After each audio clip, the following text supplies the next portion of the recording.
This is A Course of Love, reading 63. We are in the chapter called Origin of Separation. I'll begin with the last paragraph of reading 62.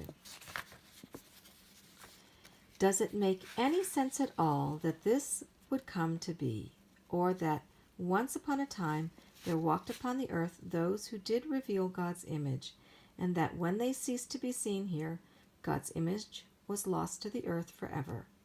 Could even one have come and gone and left this void forever more unfilled? A gaping hole within the universe itself? But one was needed to end the separation, and in this one are all the rest joined. For what alone in all creation could be affected by your free will but your own self? For one was needed to, of his own free will, join his will with his Father's, for it to be done for all. This is all correction or atonement means, and all that is in need of your acceptance.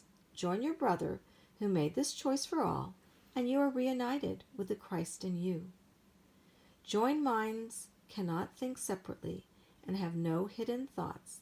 They are in fact not minds in the plural at all, but all one mind.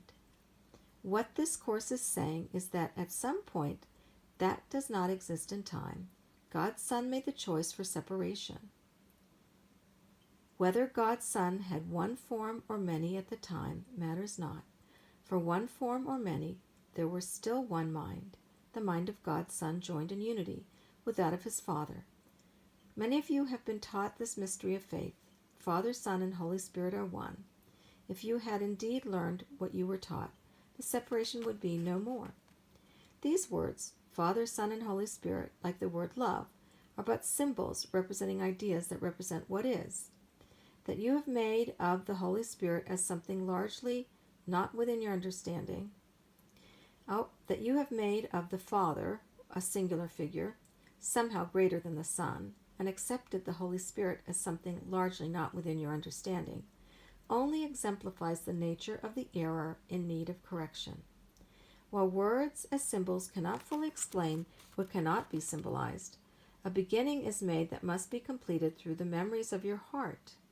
So we continue, realizing that these words can express the truth only within their ability as symbols, and that farther than where these symbols can take you, the truth lies within yourself. You have all seen the way of thought that seems to arise out of nowhere can affect you. An idea birthed one day does not seem to have been there the day before. Perhaps it is the idea of taking a trip or having a baby or returning to school or quitting a job. This idea, newly birthed, may seem to come and go or may grow into an obsession, but either way it leaves not its source, and without the birth of the idea, the result of the idea would not come to be. You may have 1,000 ideas one day and 10,000 the next, so many that you would never keep track of all of them, and that they still exist within you and do not splinter off and become something of their own apart from you. Imagine this occurring and you will see how senseless the situation would be. Could a trip happen on its own? To whom would it happen? You may very well say, however, that an idea seemed to take on a life of its own and compelled you to do things you might have never dreamed of doing. People often look back upon their lives and wonder how they got from here to there, and some may see that one idea took root and changed what seemed to be a destiny already written. And the inner truth that lies within you, that Jesus speaks about, can be accessed as you read these books, Being and Peace, and especially if you do the exercises within peace and write them down. Then you have your own written record of the truth that you know within you. Take a deep breath in, release, and enjoy today.